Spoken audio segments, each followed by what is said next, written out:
ko surataini mu'adataini la tagani suran fila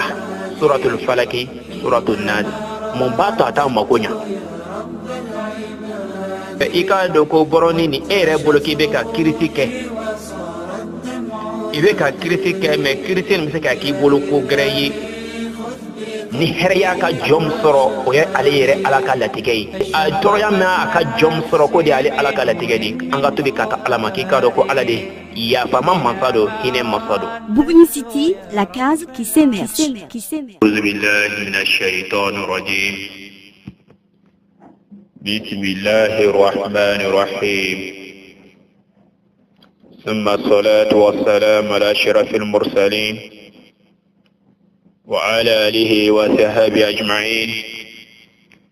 ومن تبعهم بإحسان إلى يوم الدين. فإن أصدق الحديث كتاب الله وخير الهدي هدي محمد صلى الله عليه وسلم وشر الأمور محدثاتها وكل محدثة بدعة وكل بدعة ضلالة وكل ضلالة في النار. إن الحمد لله نحمده ونستعينه ونستغفره ونعوذ بالله من شرور أنفسنا ومن سيئات أعمالنا. من يهده الله فلا مضل له ومن يضلل فلا هادي له. وأشهد أن لا إله إلا الله وحده لا شريك له وأشهد أن محمدا عبده ورسوله. أما بعد، يا أيها الذين آمنوا اتقوا الله حق تقاته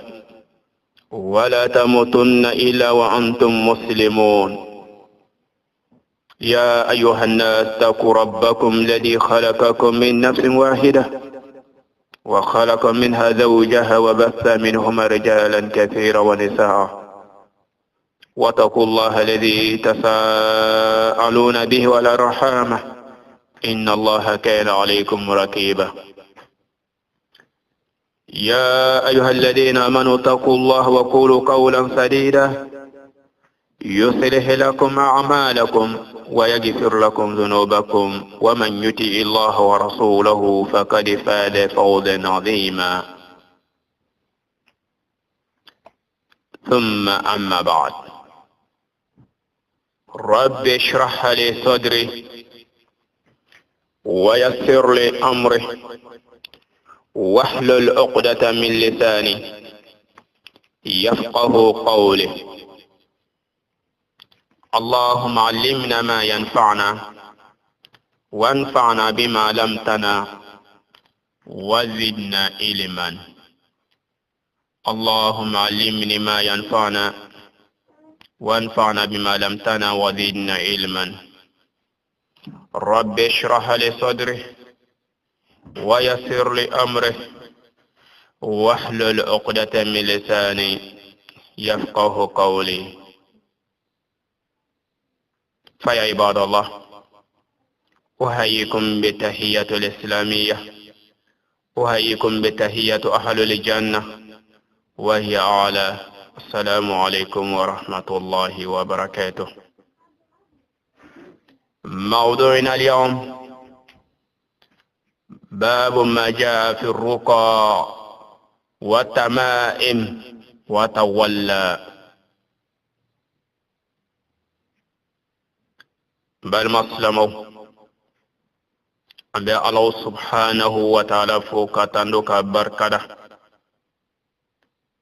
مساميا إلى أونا كفوك لدي كندالي مساي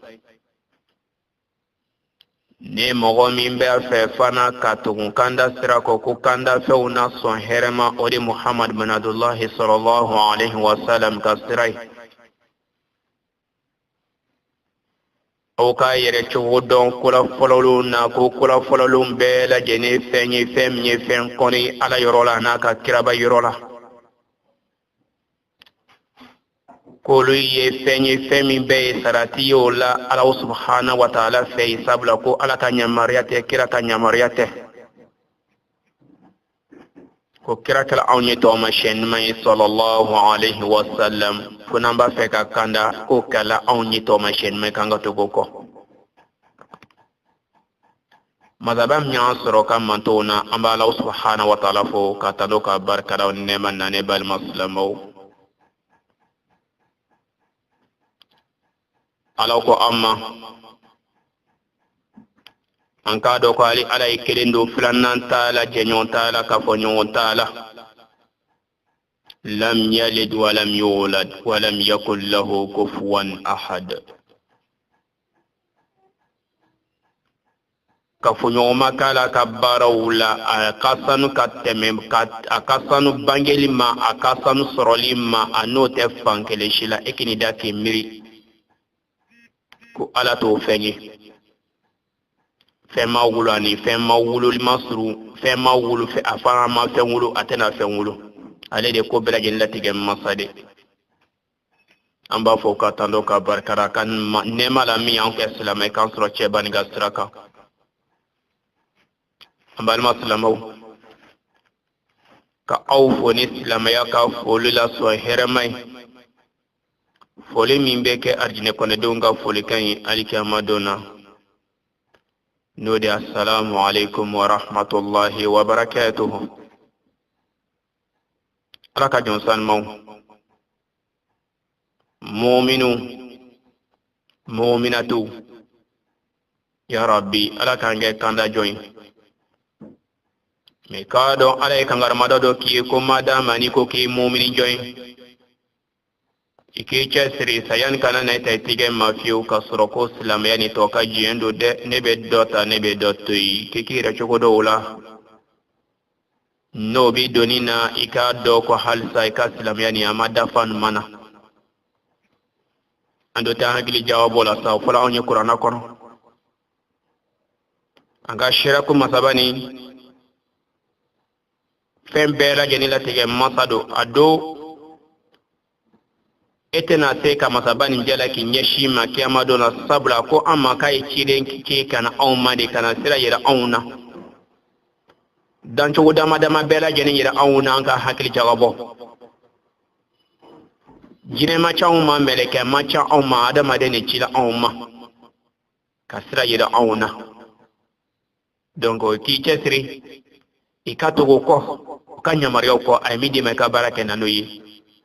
koni yo ke ala bi la kanda ala bi ke mo kanda le dunya ani la haram ne bal maslamo salamo la tego kama matabaka ko kama ayekele de man bo ma fende ma bela jene alaka la tiga doy ambe bilabi shinima soro la halam na joni shitodo joni bela jene ba ko fe amba fe ka fem dima femi mbeni o yesilamo yere ka taabule ni silamo ya keba yibi adote jati ko jugi nabe foma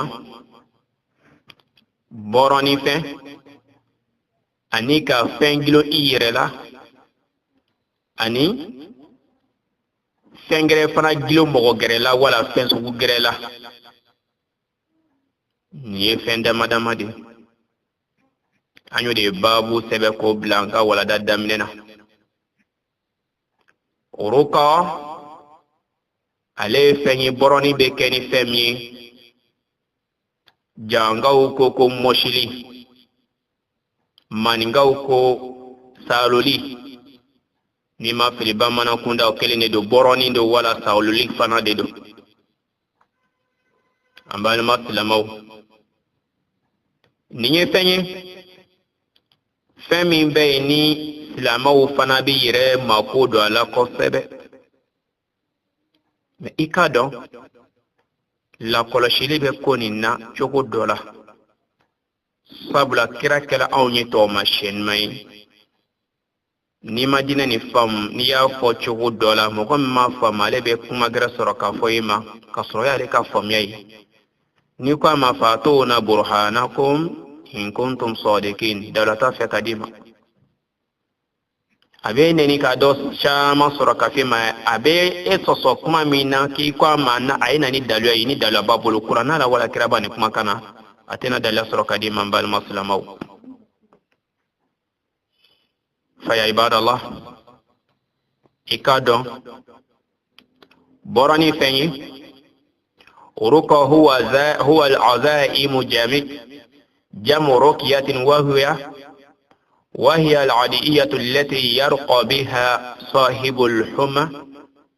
أو العين أو غير ذلك من العفات وهي نوعان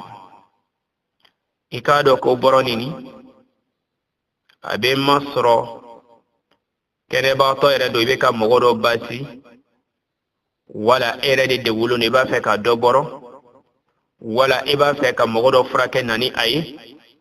la halaya do kono boroni ni saloli ni kechoko fla de ba ala kechoko fla bala ambal maslamo silamo kan ke chodola ma khalla min ash-shirk wa yakuna ruqyatun khaliyatun min ash-shirk إذا توفرت بها هذه الشروط الثلاثة الآتية لا كولشلي بالا كوسبه إيكا دوكو برونيني إيري بولوكي بيكا كريسيكي إبيكا كريسيكي مي كريسين مسكا كي بولوكو غريي ولا دو بيكا كريسيكي كديما إباجي يا كو أبسكا كي فنغريي بالمسلمو أنغا هكي جوابو katenya kukonye sabajati fo de kadafa la koloshili be kuma kan sabala no de boroni yoroni kwama ko kuma kan folomi an yakuna bi kalami llahi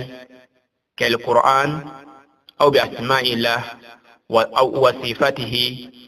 aw adiyati nabi sallallahu alayhi wasallam kuna manya kan do be saloli ke na do manya kan be boroni ke na manya kambe mosili ke angan chesri kwa ka ni Allah subhanahu wa ta'ala ka qur'ana bani masabani ka qur'ana ba kuma kan wala Allah subhanahu wa ta'ala yare togo man kutubau ala yare togo bau Allah subhanahu wa ta'ala man kutu ko ka boroni ke nanuli ka mosili ke nanuli ka saluli ke nanuli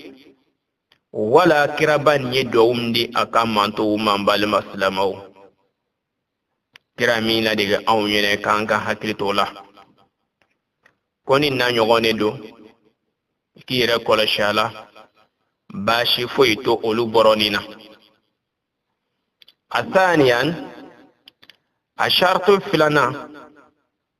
an takuna bilisan almubin ay ma ya'rifu ma'nahu qaliyan من دعوة غير الله سواء كان عربيا أو لغة آخر بل مسلمو نيما يفنا كيبي برونين كيبي كريسي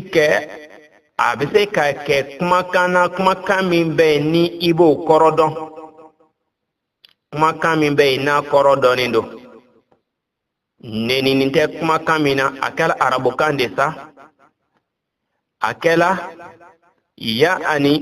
bamanangande sa akala maraka kande sa akala fula kande sa akala ya ani janga kande sa akala maniga kanya akala kan sugusu ye bamanangando maraka kando kan sugusu sa mabda mana korodone ne do kuna korodone ne do ya ani kuma jugute mina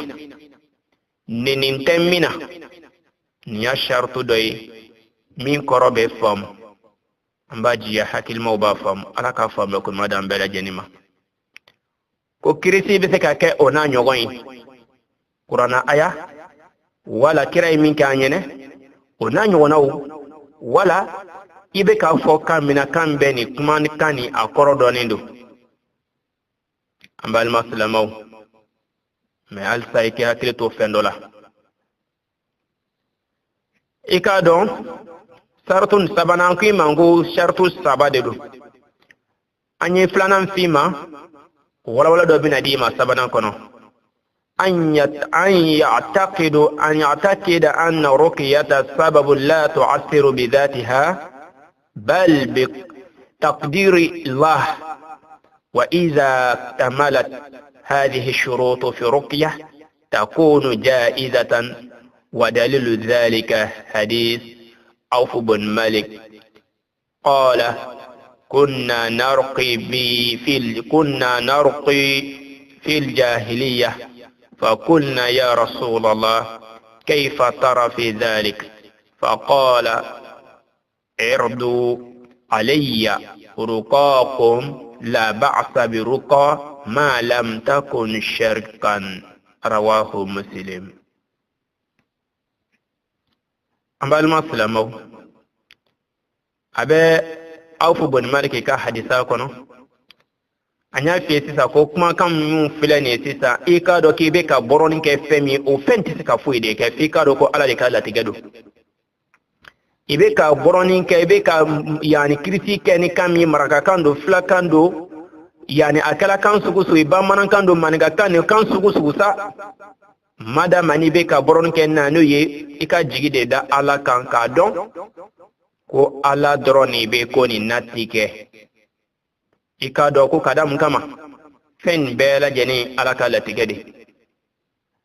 ikado ko alaka ka sabado be afuma de ko Auf bin Malik watimna olukala islamai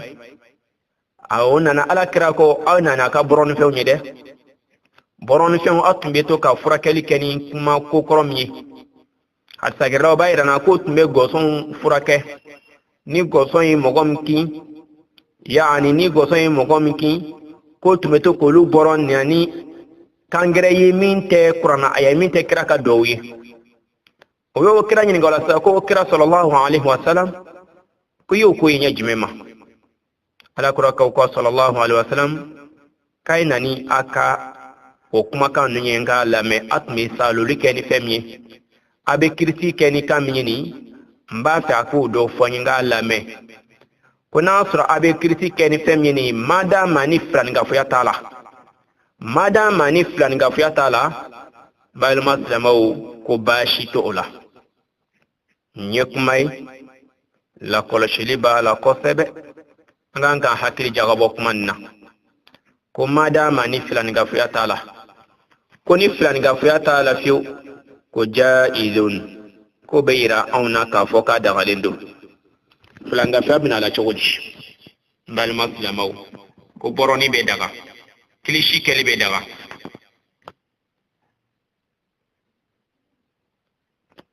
e ya fam ko ja klishi kele be daga ina no fam lon ge bago kote o be alakrata kuma kana sallallahu alaihi wasallam muslim ka hadisalan kalluna aywa kira ida to me boroni ke ni dowe me boroni ke ni qur'ana ayoyi kira fana ka sawa ye boroni ke ni qur'ana ayayi ambal maslamaw mena na fo onye ko mo wombe ko ni boroni ke ko na soro flan ga fuyate ala fiu bal maslama ko bashitola abe mu fam kumanna ambe hakili jawabo on ka boroni ke law shama na fola ki kana boroni ke ki jigida boroni ni ka ibe ka adama don kilishi ka adama don sena adama don bolola kando be ka fo nin kan be ka fo ma haramale be ka fo ibe jine do toko fo ibe fenjugu do toko fo ibe adama den do toko fo olu lo horoma kama olu barka kama karta jine jugu sinamani kama ode kama ni ko sinamani ka keta ko filanga fo en balo maslamaw num be mako be la ko shilila ambe akere jawbo de ala kara do ko ala ko amma qur'ana kono ala bi ya fa durmu bela jenema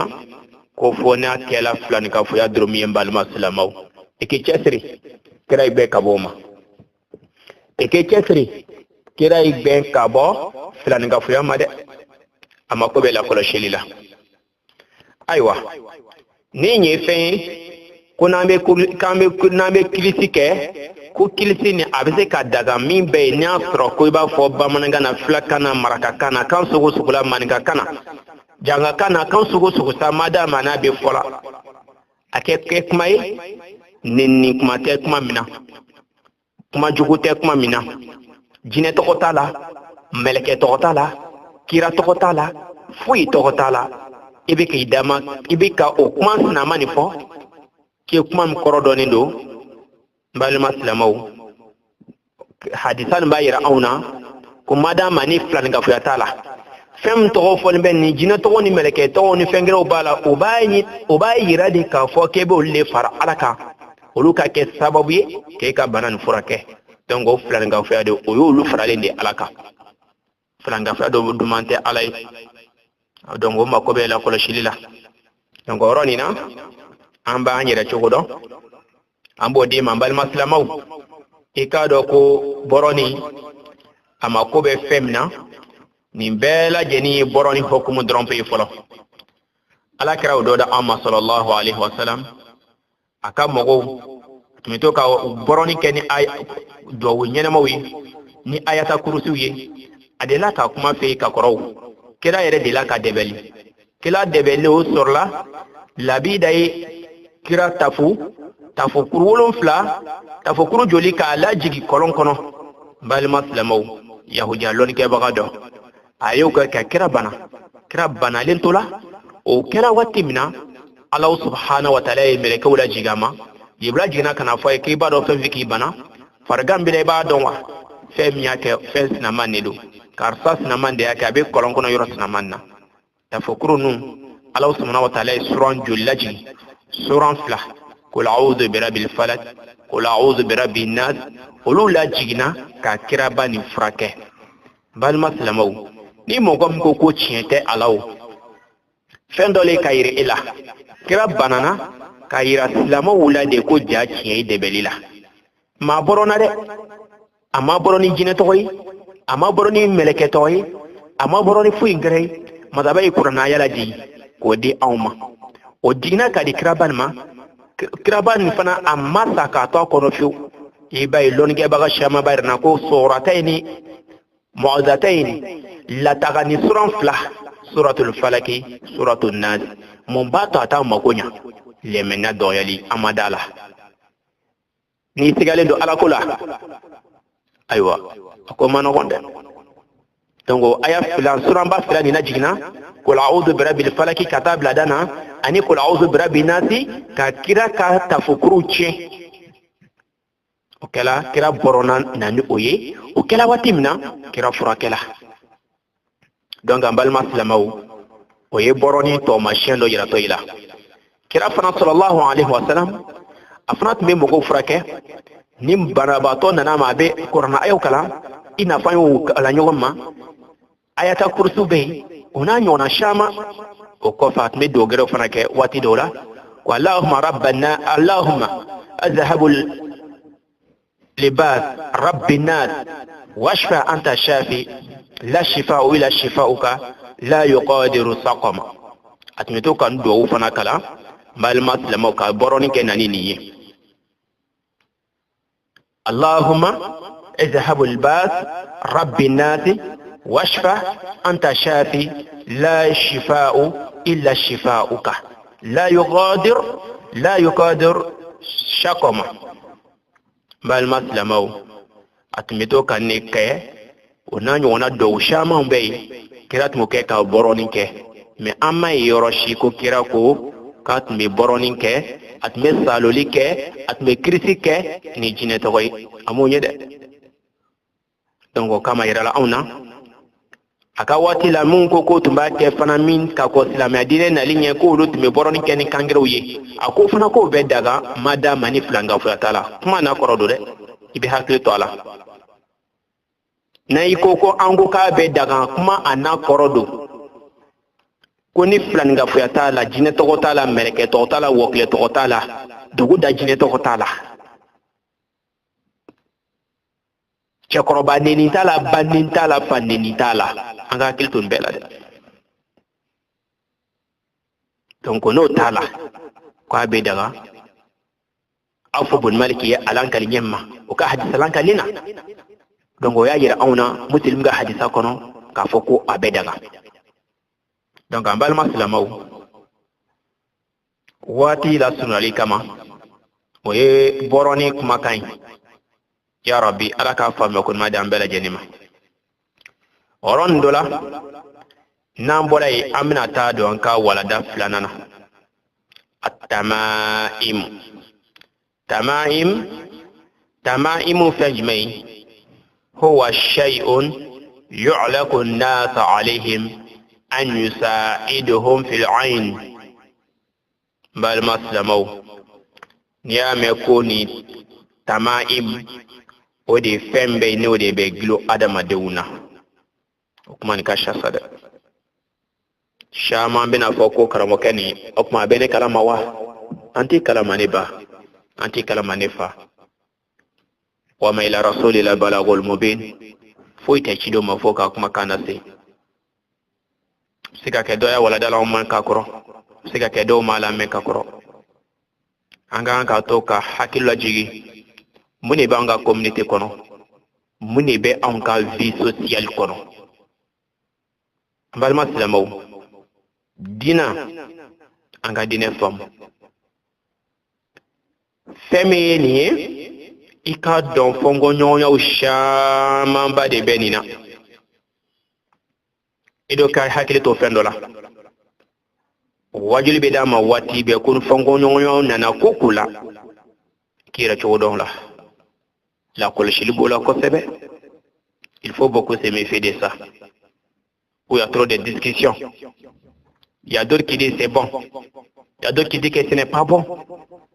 Où il y a trop de discussions, c'est quelque chose à beaucoup se méfier.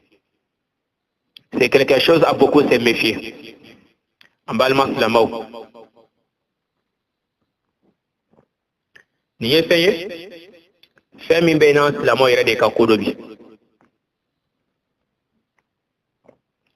Selibagaw ka ko dɔ. Selibagaw ka fɛn labɛnnen don. An t'o filɛ bi ko filanikafoya sera don wala k'a fɔ ko fɛn don fɛn min bɛ yen ni ala yɛrɛ fana y'a kɔ an bɛ hakili jagabɔ ko na dɛ an balima silamaw i k'a dɔn ala kira ko sallallahu alaihi wa sallam man ta'allaqa shay'an wukila ilayhi ko ni mɔgɔ mɔgɔ n'i ye fɛn dɔ gulon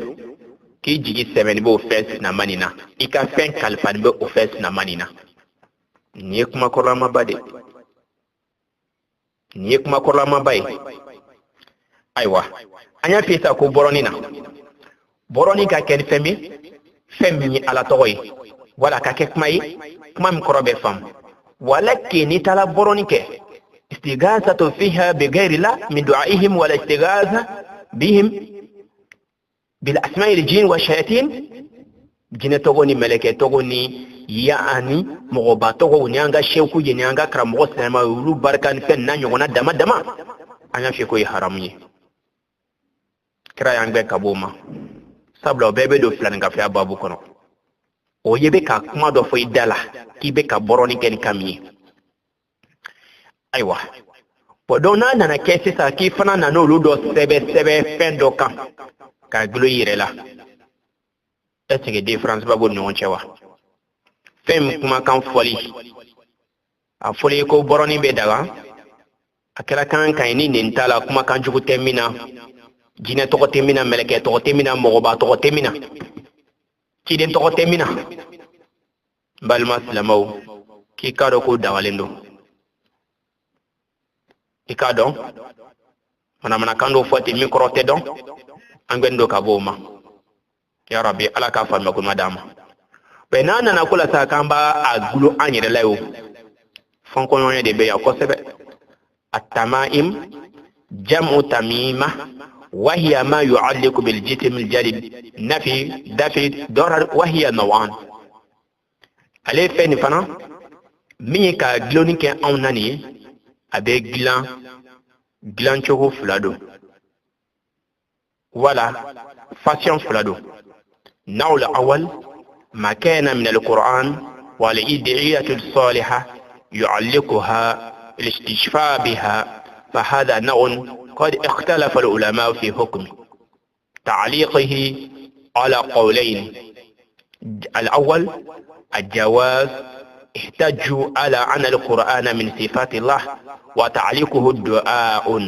حملوا الحديث الوارد في المنع من تعليق التمائم على التمائم التي فيها شرك كزيادة أسماء الجن أو الملائكة والأنبياء على أسماء الله. وعلى هذا الرأي بعض الصحابة وبعض السلف كعبد الله بن عمر وما أشبه ذلك. ونوع ثاني احتجوا بحديث رسول الله صلى الله عليه وسلم: من تعلق بالتميمة فقد أشرك. وقول تميمة فهي نكرة والنكرة عم. بل مسلمو فنبك كبروني كليشيلا كوي فين حرم يلين ممين سيساكو كسبه أكسبه دين كاغلو إيرلا فونكو نيونيو شاما بدي بالا لونجي بغا دو إيرانا لونجي بغا فولين دي نيوغون parti do ko abese kadam kama ko ala togodo ala mankutu do ko qur'ana do ko sebe ko glinyere la ko frakel buluma ko bashito la aywa ko kadam kama ala togoni ala mankutu do. Donc madame ko ni jina togota la meleke togota la filanga fiya fanshita la olu shima fara qur'an ayani kan mal maslamaw ko bashito la o longe bado kuma kan o sa ko longe bado kuma kan don nana fo do ko sa ko no ika don ko alakira ko sallallahu alaihi wasallam ko mogo ni fenglu yire la ke flaka fo alaka amma wala da amala ni ala to de ni ta ala to ka mo wala de awma aywa mbal maslamaw fongo nya jume be ay mu fami akuma ni kono anga hakili jawabo ikado femine donné ibena glo irela qur'ana aya de be ka sebe ikado ye qur'ana ya de sebe ke ba glo irela ki yira fura kay na fambe jien kilim nabi kuna banato kasha debeltugu kasha mogo kama ngazanda ube ona nyona ushama be moblu be bolifon la tagani ni bela jeni ni nyonya le bi silama kunda amba fu ko silama de bakare bal maslama ibi hakil tira lulaw amiro hadisa surman bado di majuna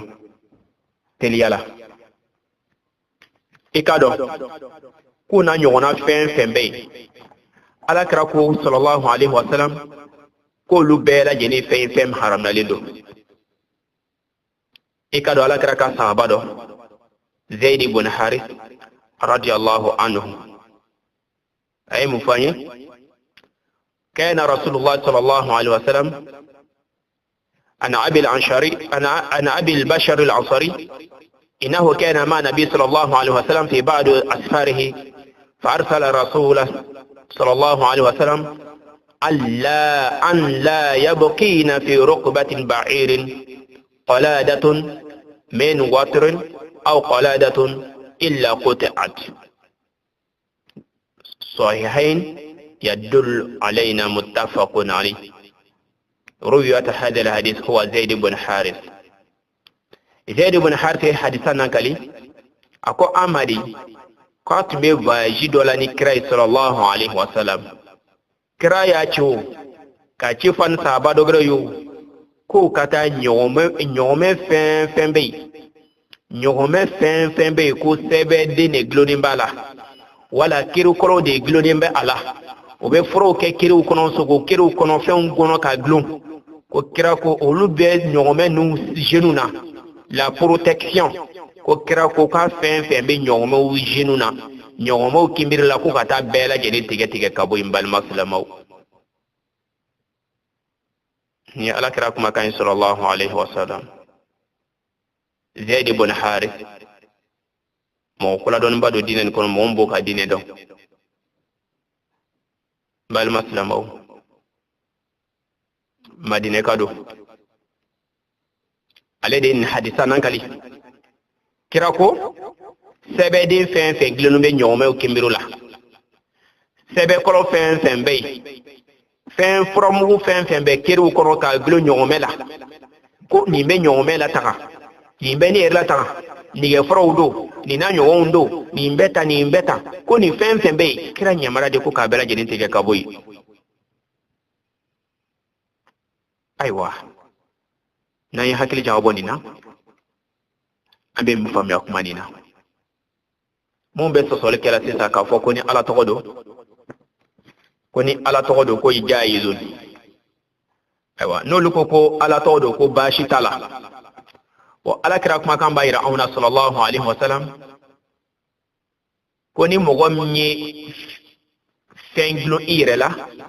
ko ijigi dalimo fence na manka ambal maslamaw sosoli be femna ni amako be la kolashilla mun ba fo ko qur'ana yado kira ko sebede fen glenundu abe min kila qur'ana ya taw fen glenun be nyome o jenu law ko ka ta bela genetique ama qur'ana aya ko ni fen fo ama qur'ana aya ani fengere fo min te qur'ana aya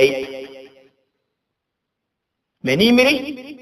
أحمد نترمذي به حدثنا قال كل من تعلق شيئا وكل إليه إكراك ما كان صلى الله عليه وسلم كوني مغامي به ني فنجلو يرلا كي كاكو سمني بو فنس نماني نا أنغا مكيل جاوبوني أياك ما باني نادي ني فنجلو يرلا كي كاكو سنا كو كالبان به أو فنس نماني نا كرام كماني باو كرام كماني فاوني كورون دوغوني سلامو ni sebeden glo ni bagi glo ni kire kolon doglo ona nyona dama ombewu ni fen be glo fe e bi murida mukama ko ni fen de bi ke la taka hakete da ala kan bile fiu ni ya fo sisa ko ni sebeden ta ka ble kun ko ni mbi kun ko ni ko fa mauti nyini nga ni mbi kun ko ni so ntena de ka so kono fiu ine na kabla ine na kaduire la ine na kabli kun famota le yinika ine na kabli ka mangazandala sunta dakare ebna fori nin sebeden tumbei nin kosna man tuntena ke nin fens na man tumbei nin kosna man tuntena ke ماذا يدل علينا وين يراونا سيسا اسنجي جيجي بنا دالا كاتوغني وا اسنجي حكيلي بنا دا على لابلي وا كادوكو على دي بكون بلا جنلا تيجي اسنجي حكيلي بنا دا ولا توغني وا نبال مسلمو kama dine family kadi ni dine nyini kado ikado ala ifeno fa Qur'an kono wala tad'u min duni llahi ma la yanfa'uka wala yadurruka fa in fa'alta fa innaka idhan min adh-dhalimin wa in yamsaska Allahu bidurrin fala kashifa lahu illa huwa وإن يدرك بخير فلا راد لفضله يصيب به من يشاء من عباده وهو الغفور الرحيم سورة يونس verset 107 à 106 à 108 les deux versets alako ama Muhammad afoyo mogoyi o kana fila ka fo ala mo kana ala nyona gere wele fo shila ka fara ala ka fem tise ka o nafa atse ka toroya wili ka bolu kan kone mo e adamade quiconque de le faire de m'associer de s'adresser une d'autres choses sur moi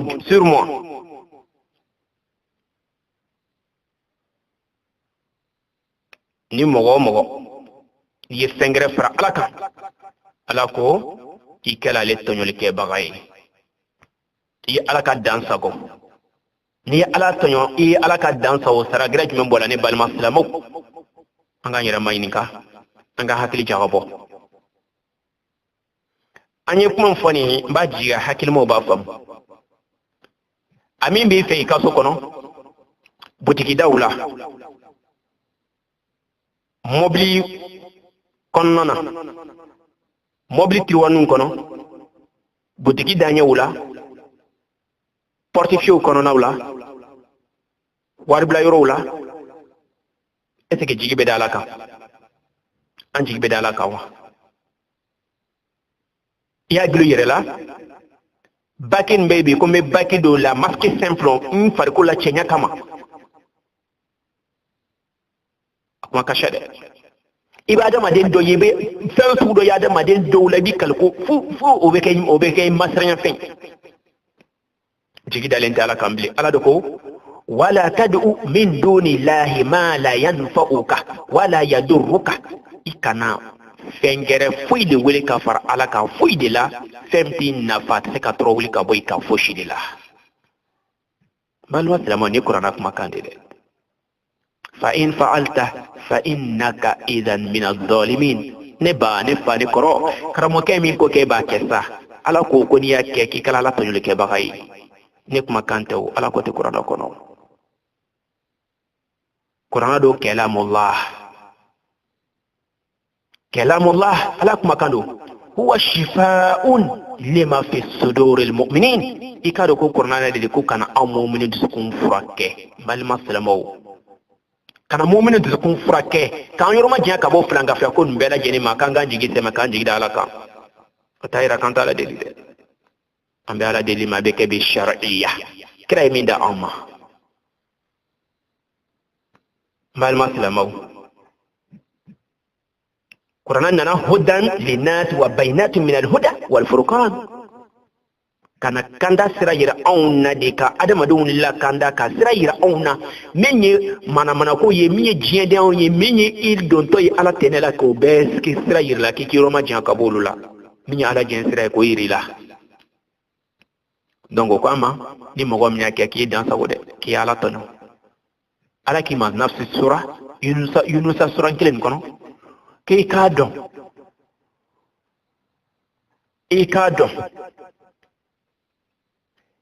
ko toroya ni masaba ya la ni ko debe isra ko ne ya le ala te fuyi de te ko bali wallahi ala ko te qur'ana kono toroya fa polusu de bi ne mina ni kasara ne bi ni isra ni mangoya ne bi ni isra ni mbena keta ibina asida ninke ni ko sinama ne bena ke bal maslamo ko na ala ko de be soro na ale ala kilin te ko foi de te ko bali ale ala kilin fana ko amadi ko here ko fana na ale ara de o here la nyini ko lase ema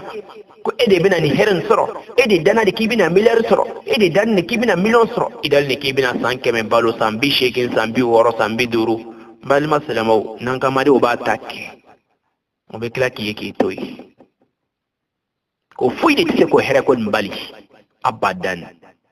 ko foni min jalale allah subhanahu wa ta'ala ni here ya ka jom soro o ya ale yere alaka latigay ni minyi a toroya ma aka jom soro ko de ale alaka latigay di anga to be kata alama ki ka do ko ala de ya fa man masado hine masado ambal maslamo ante hakili jawabo ambe hakili jawabo fenda matu ni be nyona ni mako be wala li dola watawalla ay fo ni tama imunyi ni be mo koroba kunda bi abe kramo kunda bi abe kalandan kunda bi anga faso labi arajo so tese ka tourner ni a tourner arajo so ben ya ben ka keme yirika wo ta fongo bide ma fongo keme yirika wo arajo so be ko sebere ngo kuma te fala arajo so be ni ba fe ka jamma soro sisa ko sas ko ni ba fe ka jamma soro anga blola de faida nanya bla sisa erobe ji fam bela jeni nambal masdamo anga srala ni amada bo kama aywa n'a fɔra ko ala tɔgɔ ko baasi tɛ ko la ko k'o gɛn yɛrɛ la o e b'anw ɲininka silamɛw an mako bɛ fɛn dɔ la halisa an mako bɛ fɛn dɔ la ko an ka sɛbɛdenw bolo an yɛrɛ la ko kɔrɔaya don ko madama ni filankafoya fan si t'a la lɔnnikɛbaa dɔw ko baasi t'o la oui mais lɔnnikɛbaa dɔw nana min yira anw na o i bɛ hakili to olu ka kumakan na est ce que lɔnnikɛbagaw min ko sisan k'a fɔ ko kuranna aya nin kira ko sallallahu alaihi wa sallam ko ni mɔgɔ min fɛn gulo yɛrɛ la ko i jigi dalen b'o fɛn sinama kan i ka ko b'o fɛn sinama nin bolo o bɛ mun yira anw na n balima silamɛw ayiwa ne baw sɛbɛden gilona ka d'i ma c'est la protection c'est qu'on dit non moi c'est qu'ils disent que c'est la protection contre les mauvaises personnes, protection contre tes ennemis, protection contre tes épouses, protection contre ton mari, protection contre ta femme, protection contre tes frères, protection contre tes ennemis, protection contre tes travailleurs, protection contre tes amis, etc., etc. On a joli ça. Aïwa. Je nous demande, soit je vous demande, m'aw ɲininka fɛn dɔ la. A bɛ daga aw ye wa silamɛw, kira y'aw yira aw la o, aw bɛ se ka kuranna ta ka don ɲɛgɛn kɔnɔ wa? O bɛ daga wa? Kuranna, an k'a kɛ sɛbɛden ka di ma. N'a kɛra sɛbɛden ka di ma, a bɛ daga ye a ka don ɲɛgɛn kɔnɔ wa? Point d'interrogation. I b'i yɛrɛ maɲininka o la. Ni be do ni ko ne ba fadi Allahumma inni a'udhu bika min al-khubuthi wal khaba'ith ima ya ala ya adam adin boya wa qad karamna bani adam ko halin ngen kono nate an ye baro ke yoro yi meleken be do ko ngen kono be to kelma e la ngolo ne do lu ko ke kana donné e yi ngen ulu te de e no fe ala ba fa ko lu ka to ngen dala ni e ko na ngen kono lu ba fa ko be giri kado sabula lu be ke koroshi wala u be ke ka son sebe ole adama ala ye adamadennin bonya adamaden yɛrɛ de b'a yɛrɛ dɔgɔya balima silamɛw ne bɛ don dingɛ kɔnɔ e bɛ taa lahariya min kɔnɔ e b'o dɔn e bɛ fɛn bɛɛ lajɛlen bɔ ka bila kɛnɛma i bɛ taa ɲɛma yɛrɛ b'o dɔn a bɛ daga ye ni ala tɔgɔ nin ka don dingɛ kɔnɔ tu es sûr n'i bɛna don dingɛ kɔnɔ fana sɛbɛden ni ala tɔgɔ nin i bɛna se k'a bɔ ka bili bolo waati bɛɛ lajɛlen na kɛnɛma n'i bɛ se k'o tɛ ni ko jinɛ tɔgɔ t'a la mɛlɛkɛ tɔgɔ t'a la foyi fara n t'a kan ayiwa o y'a charte dɔ ye dɛ o ye point d'interrogation an k'an yɛrɛ ma ɲininka en deuxième condition i y'a bila i ka mobili kɔnɔ o i y'a bila i ka magasin la o e jigi dalen tɛ ala kan bilen i jigi dalen b'o de fɛn kan ni dɔ jigi dalen b'a kan ala ko ni jigi da fɛn min kan kira ko ni jigi dalen bɛ fɛn min kan ko de ka ko ɲɛbɔbaga ye ala bɛ fɛn dɔ fɔ an ye se suratu ya'ani talaqi kɔnɔ ومن يتق الله يجعل له مخرجا ويرزقه من حيث لا يحتسب ومن يتوكل على الله فهو حسبه إلى الآخر الآية بل مسلمو كوني مغومي سرانا على كفو الله كبودا دو تيكلا مغوما ني سرانا على ko ala bi garsɛgɛ fɛn min na fɛn min bɛ i fɛ jalakili tɛ min kɔfɛ kɔn tɛ bɔli tɛ min kɔfɛ bilen a bi i garsɛgɛ fɛn min ka di ale yɛrɛ ye lahariyaw la i ni min ka kan n'i kɛla ale ɲɛ siran jɔn ye ala de fɔ an ye kuranna kɔnɔ fi suratul talaq k'i k'i jigi sɛmɛ ala la wa man yatawakkal ala allahi fa huwa hasibuhu ko ni jigi sɛbɛ k'i jigi da ala ka kala bi ka ko ɲɔgɔn ɲɛnabɔ karamɔgɔkɛ ma fɔ k'i kana dugawu kɛ dɛ mɔgɔ min bɛ dugawu kɛ ani mɔgɔ min tɛ dugawu kɛ a tɛ kelen ye mɔgɔ min bɛ wuli ka seli ani mɔgɔ min tɛ wuli ka seli a tɛ kelen ye mɔgɔ min ye silamɛ ani mɔgɔ min tɛ silamɛ ye a tɛ kelen ye mɛ n balima silamɛw an ka wuli sa mana fɔni ka bɔ i ɲɛ la ten mana tigɛ ka bɔ i ɲɛda la silamɛya tɛ image fouille n'importe comment kira ma min kɛ ko de b'a dɔn anw fɛ bi anw ka bi karamɔgɔw ko k'olu b'a dɔn bi ka tɛmɛ kira kan n'a sɔrɔ k'a tun bɛ daga kira tun bɛna sahabaw yamaruya k'a fɔ ko sɛbɛdenw mun bɛ kirikɔrɔw fɛnw bɛ ɲɔgɔmɛ jeunes na ɲɔgɔmɛ kibira ko k'a bɛɛ lajɛlen tigɛ ka bɔ yen wa a tun t'o yamaruya di dɛ mais ale ko k'a bɛɛ lajɛlen tigɛ ka bɔ yen wa man yatawakkal ala Allahi fa huwa hasibuhu ni y'i jigi sɛmɛ k'i jigi da ala kan ko ala b'i ka koɲɛ bɛɛ lajɛlen ɲɛnabɔ n balima silamɛw a bɛ kuma dɔ fɛn fana fɛ suratul Maryama ko a ko an ma cogo di inna alladhina amanu wa amilu salihat sayaj'alu lahum rahmanu wudda ay mawaddatun wa mahabbatun rabban tahal iman balima silamɛw farkaini min maqam wa ahsan dunya ko ni mɔgɔ min siranna ala ɲɛ kɛla lemina jɔn ka tila ka baara ɲuman kɛ ko fa ala ka jɔyɔrɔ ɲɛnama de ma duniya ka tila fana ka i fana ɲɛsigi kiyama hɛrɛ la nin bɛ suratul Maryama fana kɔnɔ an ka sabali sa diinɛ nin n'i y'a faamu hali ni ma diɲɛ sɔrɔ ne baw ne faw ne kɔrɔw i k'a dɔn ko fɛnba dɔ bɛ yen a ɲɛ bilalen bɛ ɲɛ o de kiyama ye kiyama ta de laban ye badabada hɛrɛ min tɛ ban fiyewu o de ye badabada ye bal tusiruna alhayata dunya duniya ta nin ye garanti t'a la wal akhiratu khairun wa abqa kiyama ta laban de b'o la o de tɛ ban an balima silamɛw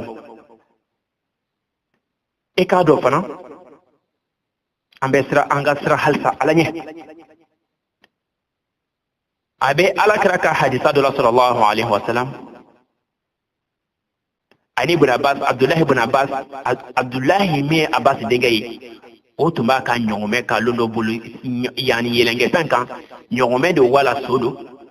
a ko ya gulam inni muallimuka kalimatun ihfazlah yahfazuka ihfazlah tajiduhu tujahiduka wa idha sa'alta fas'alullah wa idha sta'inta fasta'inu billah ila al-akhir al-hadith rawahu at-Tirmidhi balama silamɛw alakira ko londala sallallahu alaihi wasallam Abdullahi min ye a bɛnɔ kɛ de n'o de Abbas den ko ne dɔgɔnin n b'a fɛ k'i kibaruya n b'a fɛ k'i la lɔnniya kumakan dama dama la ko ala lataga ni ala lataga ko ala b'i lataga ala lataga cogo di ala ko k'i yɔrɔ ma diɲɛ ka bɔ fɛn ma ala b'i lataga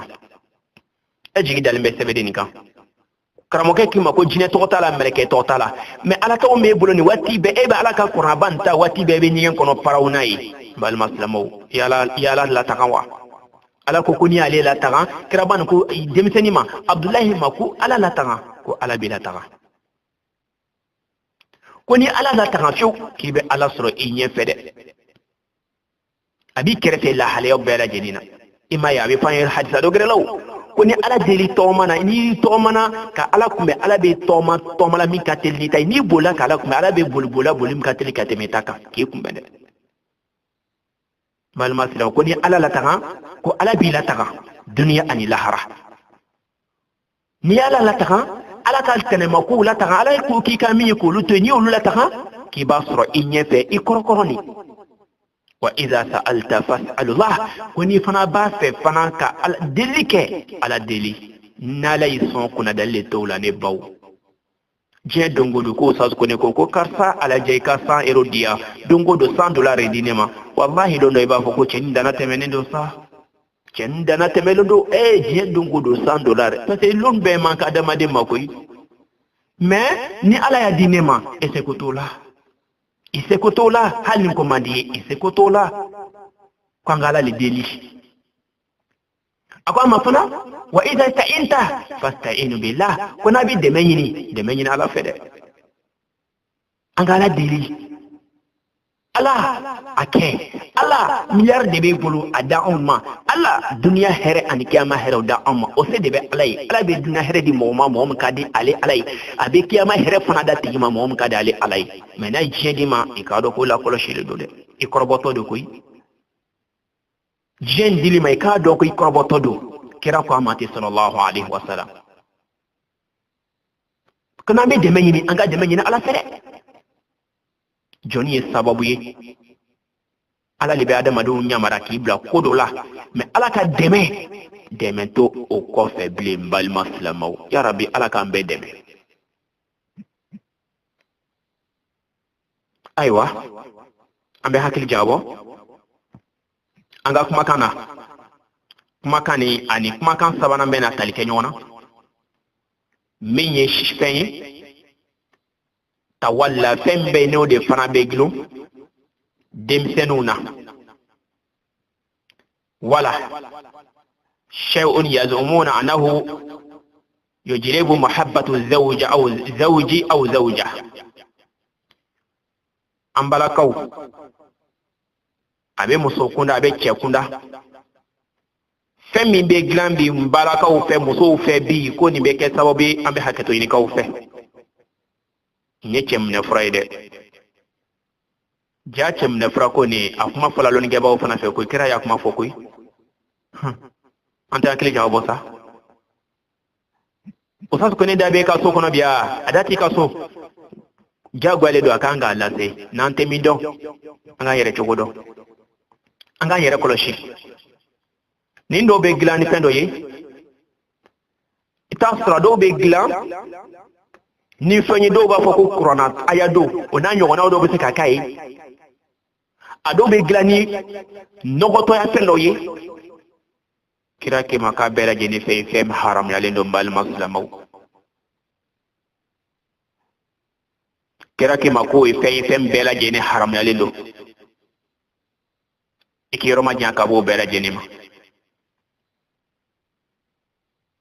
la hayambola ma shama be foron kan o chemina frani beni sisa kolon ke shabola sebede mbola ajina to woni meleke to woni ta shido mbola ulu fara le de nyogon kan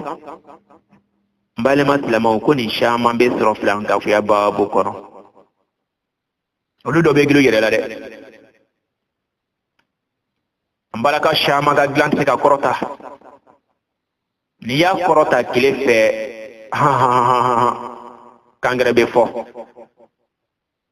ni do ka glan kongorla korota klefe kangre be fo nogo be ta ko kanga chew kono silamo udo frafin ke kono baraba de kasha nogo ba shama de ni mun tate haram yi ta soro shama tay nogoy nala mi be muso silama ma muslima nyene mama oba nogoy to yawta ka ki kono kirati mako e fenye femye filan ga fuya do e femye fen nogole inna allaha tayyibun la yakbalu ila tayyiban ko kira ala ka sanu atemle ke fengra fo fem kala fen san mai bona nyona fen fen be tayiba e do be glu mal maslaba o sebedina mawbe o bagila mawbe o traditionnel fro be la halia do kono ama ko be ko shamana de eki sabali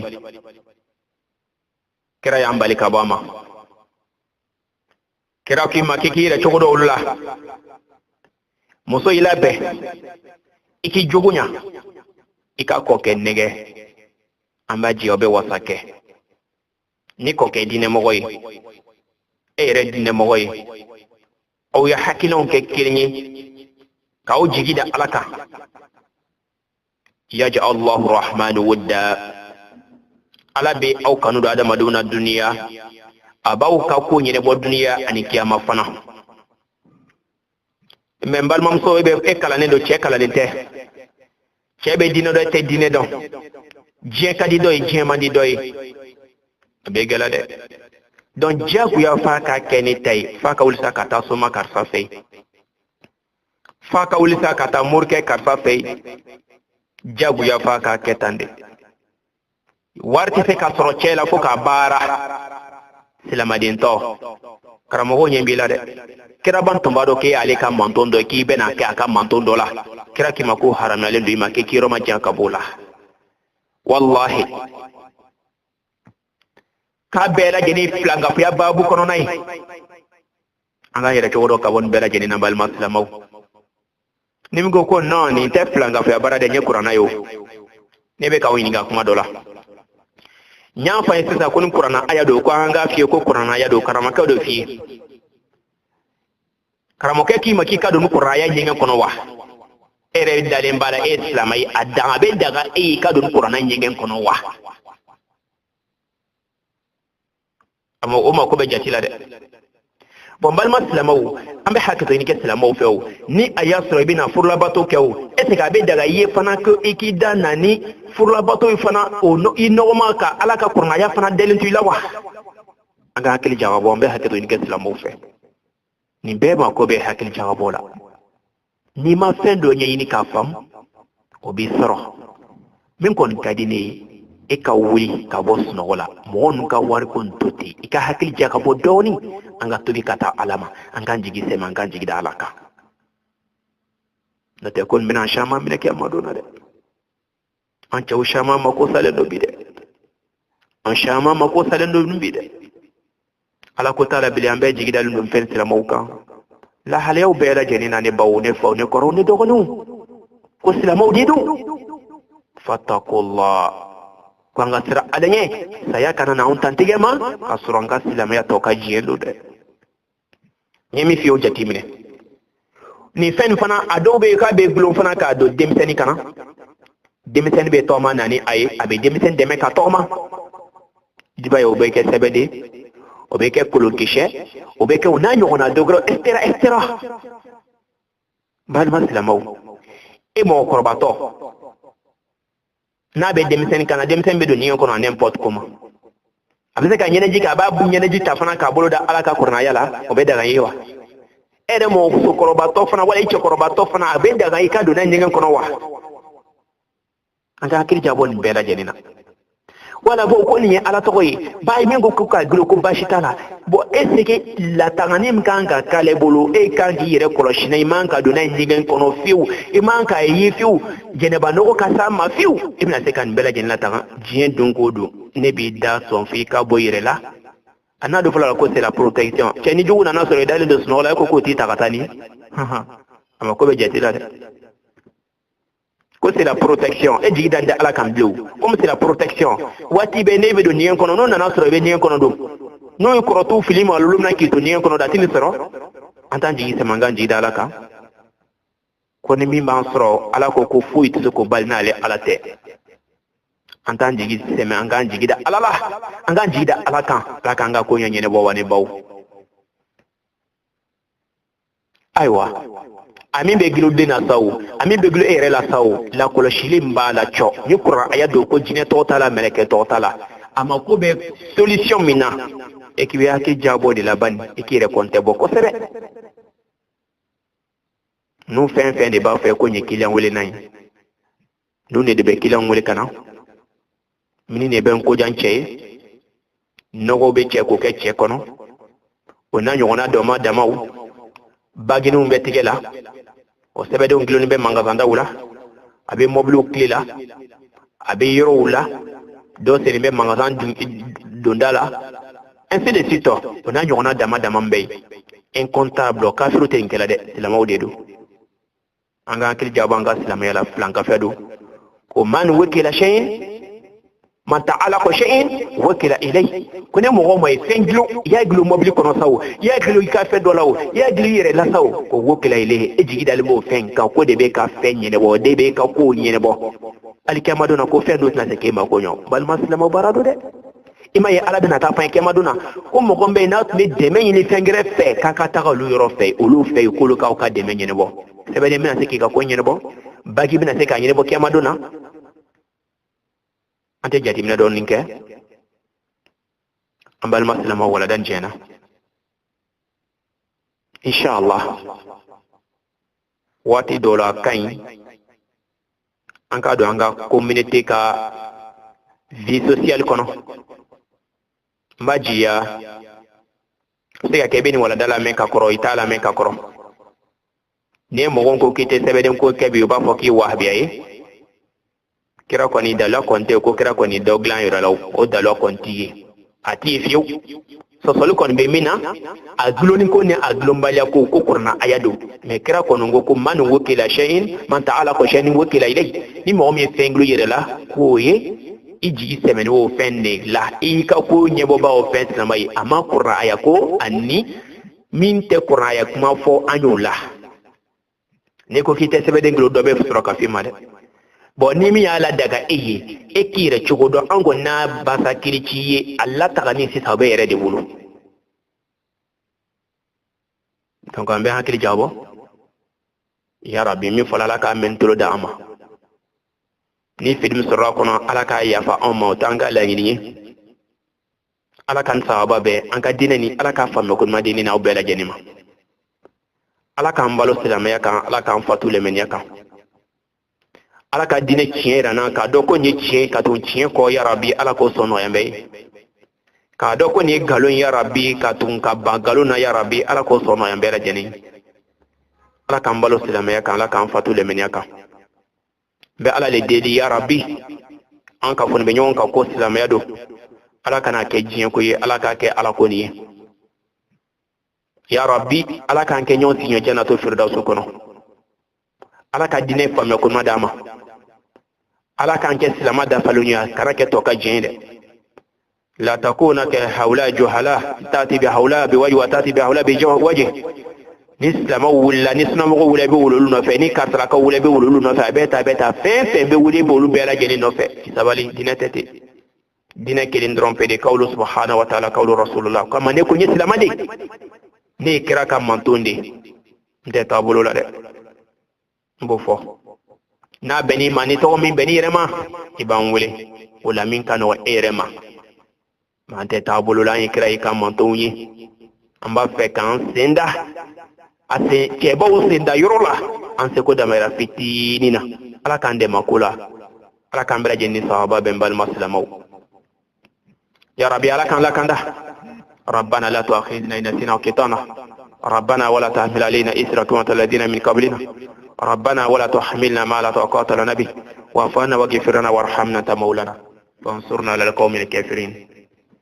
اللهم أعز الإسلام والمسلمين وأذل الشرك والمشركين ودامر الدين اللهم من أراد المسلمون بسوء فاشغل في نفسه اللهم إنا نجعلك في نهورهم ونعوذ بك من شرورهم اللهم اكفينا من بما شئت برحمتك يا أرحم الراحمين اللهم لا تدع لنا في مقامنا هذا ذنبا إلا غفرته ولا هما إلا فرجته ولا دينا إلا قضيته